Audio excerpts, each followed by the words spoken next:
नमस्कार, आप सभी का बहुत बहुत स्वागत है और मैं हूं आपके साथ अंकिता सिंह। उत्तराखंड बुलेटिन की शुरुआत करते हैं।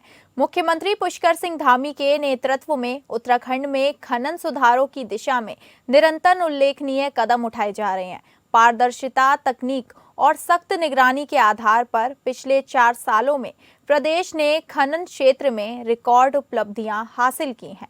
इसी का परिणाम है कि केंद्र सरकार द्वारा जारी ताज़ा रिपोर्ट्स में उत्तराखंड ने लघु खनिज सुधार में उल्लेखनीय प्रदर्शन करते हुए देश में दूसरा स्थान प्राप्त कर लिया है, जिसके आधार पर उत्तराखंड को 100 करोड़ की प्रोत्साहन राशि प्रदान की जाएगी। इससे पहले केंद्र सरकार द्वारा तैयार स्टेट माइनिंग रेडलीनेस इंडेक्स यानी कि SMRI में भी उत्तराखंड के शानदार प्रदर्शन करते हुए श्रेणी C में दूसरा स्थान प्राप्त किया है। इस उपलब्धि के आधार पर भी उत्तराखंड को केंद्र सरकार से 100 करोड़ की प्रोत्साहन राशि मिलेगी। इस प्रकार दोनों श्रेणियों में उत्कृष्ट प्रदर्शन के चलते राज्य को कुल 200 करोड़ की प्रोत्साहन सहायता प्राप्त होगी, जो खनन क्षेत्र में धामी सरकार के सुधारों और कड़े निर्णयों की बड़ी उपलब्धि मानी जा रही है। इन उपलब्धियों के साथ उत्तराखंड ने खनन क्षेत्र में एक नई पहचान स्थापित की है और ये स्पष्ट कर दिया है कि पारदर्शिता, तकनीकी नवाचार और मजबूत नेतृत्व के साथ राज्य स्तरीय राष्ट्रीय स्तर पर नए कीर्तिमान स्थापित करने की क्षमता रखता है।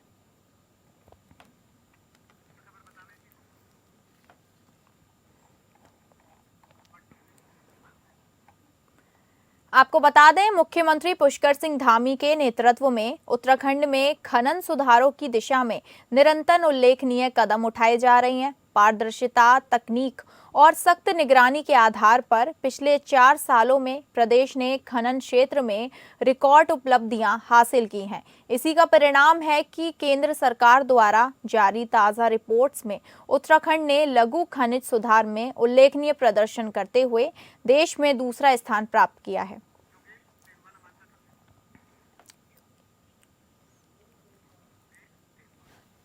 तमाम जानकारियों के साथ हमारे संवाददाता योगेश सेमवाल हमारे साथ जुड़ गए हैं। योगेश, लघु खनिज सुधार में देश भर में उत्तराखंड को दूसरा स्थान मिलना कितनी बड़ी कामयाबी है?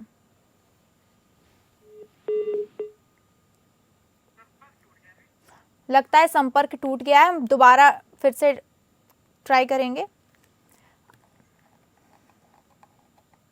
आपको बताते चले, मुख्यमंत्री पुष्कर सिंह धामी के नेतृत्व में उत्तराखंड में खनन सुधारों की दिशा में निरंतर उल्लेखनीय कदम उठाए जा रहे हैं। पारदर्शिता, तकनीक और सख्त निगरानी के आधार पर पिछले 4 सालों में प्रदेश ने खनन क्षेत्र में रिकॉर्ड उपलब्धियां हासिल की हैं। एक बार फिर से योगेश सेमवाल हमारे साथ जुड़ गए हैं। योगेश, लघु खनिज सुधार में देश भर में उत्तराखंड को दूसरा स्थान मिलना कितनी बड़ी कामयाबी है? बिल्कुल आपको बताना चाहेंगे कि जिस तरह से ये बात सामने आई उसके बाद उत्तराखंड का अपने आप को साबित करने का एक और मौका मिल गया कि किस तरह से यहाँ पर सुधार किए जा रहे हैं, किस तरह से उत्तराखंड आगे बढ़ रहा है। अब जब हम बात करते हैं लघु खनिज जो सुधार है उसमें दूसरा स्थान प्राप्त करना, तो आप अंदाजा लगा सकते हैं कि देश में इतने बड़े बड़े राज्य हैं और इतने जनसंख्या वाले राज्य हैं, बावजूद इसके उत्तराखंड इस मामले में बहुत आगे जो है वो बढ़ चुका है, दूसरा स्थान प्राप्त कर लिया है। और इसी वजह से जो केंद्र सरकार है ना, उसने उत्तराखंड सरकार को 200 करोड़ रुपए का प्रोत्साहन राशि दी है। अब आप समझ सकते हैं कि किस तरह से उत्तराखंड कार्य कर रहा है, किस तरह से उत्तराखंड आगे बढ़ रहा है इस मामले में। आप सीएम धामी की अगर हम बात करें तो उत्तराखंड के जो मुख्यमंत्री हैं वो लगातार इस मामले को लेकर कह रहे हैं कि हम पारदर्शी नीति को अपनाएंगे और अपना भी रहे हैं। पारदर्शी नीति का ही ये पूरा का पूरा जो है कि जिसकी वजह से पिछले 4 साल में रिकॉर्ड बढ़ोतरी हुई है अगर हम बात करें लघु खनिज सुधार में। और इसके साथ ही सबसे बड़ी बात यह है कि जो अन्य राज्य हैं, जिस तरह से नीति उत्तराखंड ने अपनाया है, जिस तरह से उत्तराखंड आगे बढ़ रहा है, इस वजह से जो अन्य राज्य हैं वो राज्य भी अब रोड मैप जिस तरह से उत्तराखंड सरकार अपना रही है, जिस तरह से उत्तराखंड सरकार आगे बढ़ रही है, उसको स्टडी कर रहे हैं, उसे समझ रहे हैं कि आखिर उत्तराखंड सरकार ऐसा क्या कर रही है जो इतना तेजी से उत्तराखंड सरकार ने दूसरा स्थान प्राप्त कर लिया, और हम क्या कर सकते हैं, हम उनसे क्या सीख सकते हैं जिस तरह से हम भी आगे बढ़े। जी योगेश, क्या सीएम धामी की उद्योग नीति पर मोहर लगते दिखाई दे रही है? नहीं, बिल्कुल मुख्यमंत्री पुष्कर सिंह धामी जिस तरह से कार्य कर रहे हैं उत्तराखंड में, जिस तरह से वो लगातार, अगर उनके पिछले कार्यकाल को देखा जाए, जो अभी तक उनका जितना भी कार्यकाल रहा है उसमें उत्तराखंड ने कई चीजों में बहुत ही अच्छा सुधार किया है। फिर चाहे आप लघु उद्योगों की बात करें, हम फिल्म नीति की बात करें, या फिर हम अन्य कई सारी चीजें हैं, हम पर्यटन की बात करें, इन सभी चीजों में उत्तराखंड बहुत आगे बढ़ा है पिछले 4 सालों में। और नतीजा यही है कि उत्तराखंड अब एक एक करके कई सारे ऐसे पायदान हैं जहां पर वो टॉप करता जा रहा है। जी, बने रहिएगा आप हमारे साथ। धन्यवाद। उत्तराखंड के 24 लाख बिजली उपभोक्ताओं को बड़ी राहत मिली।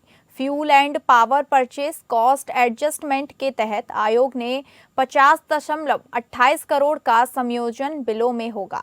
विद्युत उपयोग उपभोक्ताओं को राहत जनवरी के बिलों में नजर आएगी। नियामक आयोग ने बिजली खरीद लागत अनुमान से कम करने के चलते 50.28 करोड़ रुपए का नकारात्मक स्वीकृत किया है, जिसका लाभ सीधे बिजली उपभोक्ताओं को मिलेगा।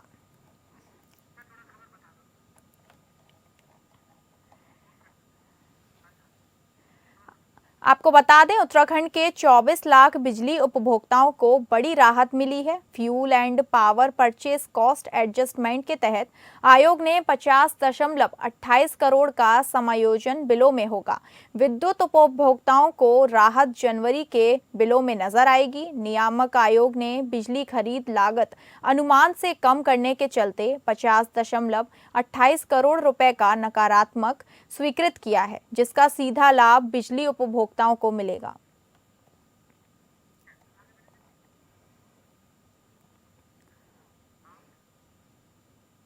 कांग्रेस के प्रदेश अध्यक्ष गणेश गोदियाल ने राज्य के सांसदों और मुख्यमंत्री द्वारा गोद लिए गए गांव की स्थिति पर सवाल उठाए हैं। उनका कहना है कि अगर इन गांव का विकास नहीं हुआ तो गांव गोद लेना एक जुमला ही साबित होगा। गणेश गोदियाल ने विशेष रूप से मुख्यमंत्री पुष्कर सिंह धामी द्वारा गोद लिए गए सरकोट गांव का निरीक्षण करने की बात कही है, ताकि वहां हुए विकास कार्यों का जायजा लिया जा सके। उन्होंने भाजपा से सवाल किया है कि जब सांसदों द्वारा गोद लिया गए गांव में विकास नहीं हो पाया तो इसकी जिम्मेदारी कौन लेगा। गणेश गोदियाल ने कहा कि हमने देखा है कि कई गांव ऐसे हैं जहां विकास कार्य नाम मात्र के हैं। आपको बता दें कि मुख्यमंत्री पुष्कर सिंह धामी ने अधिकारियों को गांव के विकास के लिए कार्य योजना बनाने के निर्देश दिए हैं। इसके अलावा 40 वरिष्ठ IAS अधिकारियों के लिए अपने प्रथम नियुक्ति स्थल को गोद लिया है और विकास कार्यों में जुट गए हैं। सारकोट गांव मुख्यमंत्री जी ने गोद ले लिया है और मुख्यमंत्री जी ने कहा है कि सारकोट गांव को मैं गोद ले रहा हूं और मैं इसका विकास करूंगा।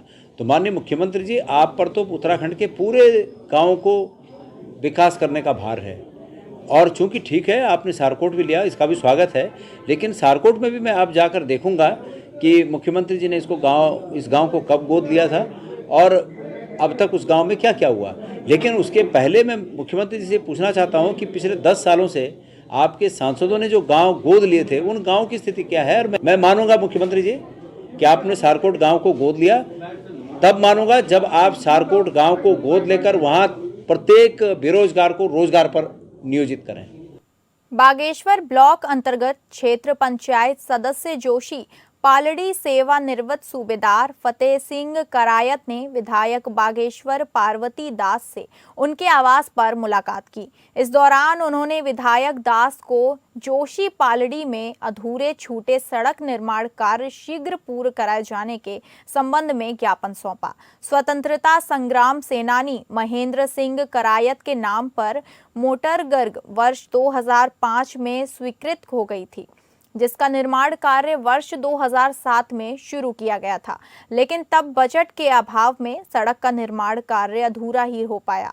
लेकिन तब से आज तक उक्त मोटर मार्ग पूर्ण नहीं हो पाई। रिटायर्ड सूबेदार फतेह सिंह ने कहा कि वे उक्त मोटर मार्ग के लिए कई बार विभागों के चक्कर काट चुके हैं। उन्होंने कहा कि उनके पिता स्वर्गीय महेंद्र सिंह करायत में देश की आज़ादी दिलाने में अपनी अहम भूमिका निभाई। पिता की मिली सीख को लेते हुए उन्होंने भारतीय सेना में अपना योगदान दिया। एक सैनिक और स्वतंत्रता संग्राम सेनानी के गांव को एक तक विभाग सड़क से नहीं जोड़ पाया, जबकि देश के पीएम, राज्य के सीएम एवं हर मंच में सेनानियों एवं सैनिकों के उत्थान की बात होती आ रही है। उन्होंने विधायक दास से शीघ्र उक्त मोटर मार्ग का कार्य पूर्ण कराए जाने की मांग की। वहीं मांग पूरी न होने पर आने वाले दिनों में ग्रामीणों के साथ भूख हड़ताल करने के लिए बाध्य होंगे। रोड करीब 5,000-10,000 ग्रामवासियों को ये रोड वहाँ से फायदा देती है, काश्तकारों को फायदा देती है, पलायन को रोकती है। और एक स्वतंत्रता संग्राम सेनानी की धर्मपत्नी ने सरकार को यही अनुरोध किया था कि क्षेत्र के विकास के लिए वो पीढ़ी याद रखेगी। और वो रोड का नाम तो रख दिया है महेंद्र सिंह, परंतु आगे नहीं बढ़ी है। मैं विधायक जी ने दे दिया है और मुख्यमंत्री जी के घोषणा में भी इसको जल्दी जल्दी करने के लिए एक सैनिक का आज सम्मान दिया है। नगर आयुक्त नमामि बंसल द्वारा नगर निगम देहरादून के केदारपुर स्थित एनिमल बर्थ कंट्रोल सेंटर में पशु चिकित्सा अनुभाग का निरीक्षण किया गया, जहां नगर आयुक्त द्वारा सभी व्यवस्थाओं को देखा गया। जानकारी देते हुए बताया कि अभी तक निगम के 72 शेल्टर होम डॉग कैनाल बनाए गए हैं। साथ ही विभिन्न वार्डों में डॉग फीडिंग स्पॉट बनाने के निर्देश भी दिए गए हैं। नगर आयुक्त ने बताया कि स्वान पंजीकरण का जो लक्ष्य था उसे प्राप्त कर लिया गया है, जो कि पिछले वर्षों की तुलना में अत्यधिक है। इसके साथ ही निरीक्षण में स्वान के रहने और खाने और चिकित्सा व्यवस्थाओं को देखा गया। पशु चिकित्सा विभाग देखता है जितने भी हमारे श्वान पशुओं के संबंध में उनके कल्याण के लिए जो भी नगर निगम के द्वारा कार्रवाई की जानी होती है। और उसी क्रम में जो हमारा ABC सेंटर है केदारपुरम में, उसका निरीक्षण किया गया। उसमें हमारे अभी वर्तमान में 72 डॉग कैनल्स बने हैं, उनका निरीक्षण किया गया, देखा गया कि और क्या आवश्यकता वहाँ पर है जिसकी व्यवस्था की जा सके। और साथ ही साथ जो हमारी टीम है उनके भी कार्यों की समीक्षा की गई। अभी तक नगर निगम के द्वारा जो हमने इनिशियली टारगेट लिया था एनिमल बर्थ कंट्रोल का ABC प्रोग्राम के अंतर्गत निराश्रित जो श्वान पशु हैं यानी कि स्ट्रे डॉग्स जितने हमारे हैं, उनकी हमने टारगेटेड पॉपुलेशन के अनुरूप काफ़ी अच्छी प्रगति की है ABC प्रोग्राम में। और प्राइवेटली भी काफ़ी सारे जो हमारे डॉग्स हैं उनको भी स्टेरिलाइजेशन की कार्रवाई की जाती है। उत्तराखंड के पर्वतीय क्षेत्रों से हो रहे पलायन के बीच प्रवासियों के गांव व घर वापसी करने में सकारात्मक परिणाम सामने आए हैं। रिवर्स पलायन करने वालों में 25 से 35 वर्ष के युवा सबसे ज्यादा हैं। साथ ही अभी तक 43% युवा प्रवासी वापस अपने गांव लौट आए हैं। वापसी करने वाले युवाओं में कृषि, पशुपालन, पर्यटन, स्वरोजगार अपने का जोश दिखाएं, जिससे अपने गांव की मिट्टी से वह पुनः जुड़ सकें। पलायन निवारण आयोग की दिवस पलायन के सर्वे रिपोर्ट के अनुसार गांव से पलायन करने वाले कुल 6,282 प्रवासी अपने गांव लौट आए हैं। अगर आयु वर्ग के हिसाब से देखें तो 28.66% 25 साल से अधिक आयु वर्ग के हैं और 29.9% ने 35 साल से अधिक आयु वर्ग के हैं। आपको बता दें कि अभी तक 169 प्रवासी विदेश से लौटकर वापस अपने गांव आ चुके हैं। बीच में निकली है और एक व्यापक सर्वे पूरे प्रदेश के हर ग्राम पंचायत में सर्वे कराया गया। और हम रिवर्स पलायन उसको मान रहे हैं जो व्यक्ति अपने गांव से गया था और गांव लौटा। ये नहीं कि गांव से गया था, दिल्ली गया, उसके बाद देहरादून आके व्यवसाय कर रहा, उसको हम रिवर्स नहीं मान रहे हैं। अगर गांव से गया था, गांव में ही लौटा है या गांव के आसपास लौट के व्यवसाय कर रहा है, तो हम उसको रिवर्स मान रहे हैं। और ऐसा बड़ा अच्छा लगा ये देख के कि करीब 6-6.5 हज़ार लोग हैं जो कि लौटे हैं। कोई बॉम्बे से लौटा है, कोई दिल्ली से लौटा है, कोई अलग अलग विभिन्न स्थानों से लौटे हैं और अपने क्षेत्रों में कार्य कर रहे हैं। साथ साथ अपना स्वरोजगार तो कर ही रहे हैं, 2-4 युवाओं को भी साथ उन्होंने जोड़ा है। तो ये बहुत अच्छी एक जानकारी आपको प्राप्त हुई है। प्रदेश के अल्मोड़ा, टिहरी, उत्तरकाशी और पौड़ी जनपद में सौर ऊर्जा परियोजना का लोग बढ़ चढ़कर लाभ ले रहे हैं।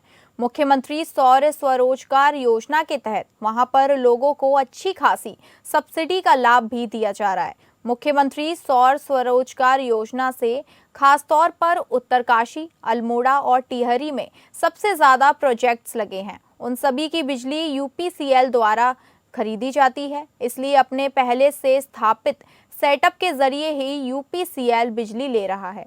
वहीं यूपीसीएल के निदेशक परिचालन MR आर्य ने बताया कि वैसे तो पूरे प्रदेश में ही सोलर प्रोजेक्ट लगे हुए हैं, लेकिन 3-4 जिलों में सब्सिडी अधिक मिलने से लोगों ने बढ़ चढ़कर और स्वरोजगार योजना का लाभ लिया है। अब आलम यह है कि इन जिलों में यूपीसीएल की ग्रिड ओवरलोड हो गई है, जिसकी कारण ऊर्जा निगम ने शासन को 250 करोड़ का बजट प्रस्ताव भेजा है। आर्य ने बताया कि इन जिलों में 12 MVA का ट्रांसफर भी अब तक कम पड़ गया है, जबकि यहां पहले बहुत कम MVA के ट्रांसफर से काम चल रहा था। यूपीसीएल ने मांग को देखते हुए 250 करोड़ रुपए का बजट प्रस्ताव शासन को भेजा है। वित्त विभाग के स्तर से इसका परीक्षण किया जा रहा है। जब तक इंफ्रास्ट्रक्चर नहीं बढ़ेगा, तब तक यूपीसीएल द्वारा उन जगहों पर नए प्रोजेक्ट्स को तकनीकी रूप से स्वीकृति नहीं दी जाएगी। अब इसमें तो हमारा नया हम कोई भी जनरेटर को कनेक्शन नहीं दे पा रहे हैं, बल्कि पौड़ी में एक जनरेटर के 44 200 मेगावाट के एक जगह क्लस्टर आया हुआ है। उसमें हमें बहुत दिक्कत आ रही है।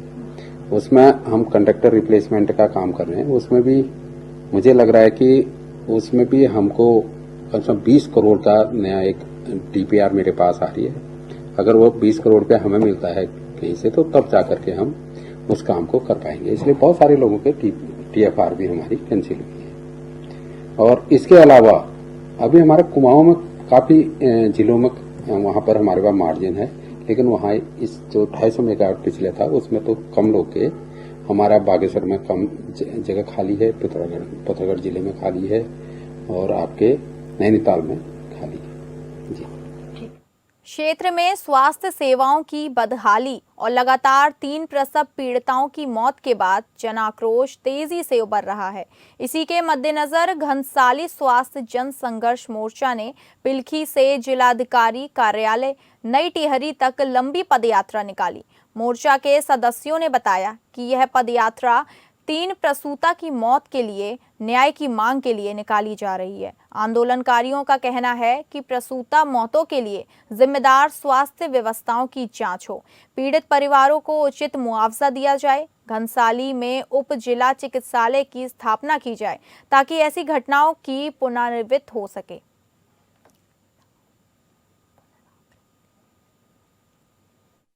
ये पद यात्रा ये एक न्याय की यात्रा है क्योंकि जिस प्रकार से आज 26वां दिन है और हमारे जो टिहरी DM है उन्होंने अभी तक कोई हमारे एक भी सुध नहीं ली, जिसको न्याय यात्रा का नाम दिया गया है। ये इसलिए कर रहे हैं कि जिलाधिकारी जो टिहरी हैं उन्होंने बीते 2 महीनों में हम लोग लगातार जो है इन लचर स्वास्थ्य व्यवस्थाओं के कारण 4 लोगों को खो चुके हैं। उसके बावजूद उन्होंने जो है घनसाली आकर जो है इन स्वास्थ्य व्यवस्थाओं का हाल नहीं जाना, नहीं इसके बारे में जानकारी ली और 26वां दिन आज अनिश्चितकालीन धरना प्रदर्शन का है, लेकिन वो अभी तक जो है घनसाली नहीं पहुंची है। इसीलिए ये न्याय यात्रा हम निकाल रहे हैं।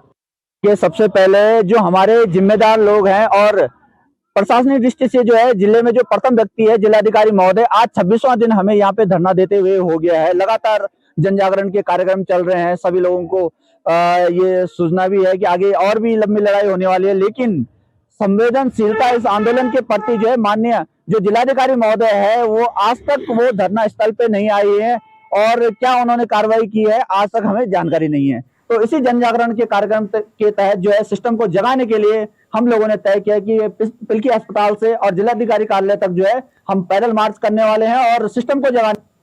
बागेश्वर जिले के गरुड़ ब्लॉक के आड़ा गांव के पास से जंगल से एक युवक का शव मिला।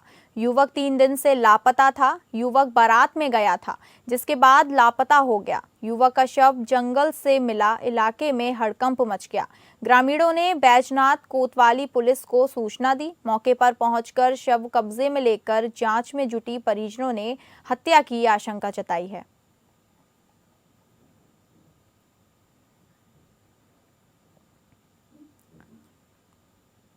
रुड़की कोतवाली क्षेत्र में वोट क्लब के पास गंगनहर में आज छत्तीसगढ़ के जिला सूरजपुर निवासी मुर्शीद आलम नाम के व्यक्ति का शव बरामद हो गया है। मुर्शीद आलम पिरान कलियर में अपनी मां नजीवन खातून को बचाते समय गंग नहर में डूबकर लापता हो गए थे, जिसके बाद मुर्शीद आलम का शव गंग नहर से बरामद हो गया है। जिसके बाद गंग नहर में डूब रहे लोगों की जान बचाने वाले मोनू जलवीर की मदद से मुर्शीद आलम के शव को गंग नहर से बाहर निकाला गया है। जिसके बाद मुर्शीद आलम के शव को पोस्टमार्टम के लिए सिविल अस्पताल भेज दिया गया है। मिली हमें 8 बजे करीब आज नहर के अंदर शेर वाले पुल के पास। ये कलियर से डूबा था 6 दिन पहले। इतनी माँ डूब रही थी, माँ तो बचाने के चक्कर में माँ तो बचा ली ने अपनी, और यो डूब गया था। माँ इतनी हाजिरी नहीं थी, कलियर हाजिरी लगाने आए हुए थे तो कलियर से डूब गया था। ये छत्तीसगढ़ का रहने वाला है। पुलिस वाले मौके पे आ गए थे हमारे और बॉडी पोस्टमार्टम के लिए ले गए पुलिस वाले। सहसपुर से एक दिल दहला देने वाली घटना सामने आई है। यहां उस समय हड़कंप मच गया जब स्थानीय लोगों ने सड़क किनारे कुत्तों द्वारा नोचा जा रहा एक नवजात शिशु का शव देखा। खबर मिलते ही पूरे इलाके में सनसनी फैल गई। यह दृश्य बेहद दिल दहला देने वाला था। शिशु के शव का एक बड़ा हिस्सा क्षत विक्षत था, जिससे आशंका जताई जा रही है कि कुत्ते शव को कहीं और से घसीटकर यहां तक लाए हैं। फिलहाल पुलिस शिशु की पहचान और घटना की सटीक वजह जानने में जुटी है। फिलहाल सबसे बड़ा सवाल यही है कि नवजात यहां कैसे पहुंचा। क्या किसी ने जानबूझकर इसे फेंका या फिर कोई और भयावह सच सामने आने वाला है। सहसपुर पुलिस मामले की जांच में जुटी हुई है।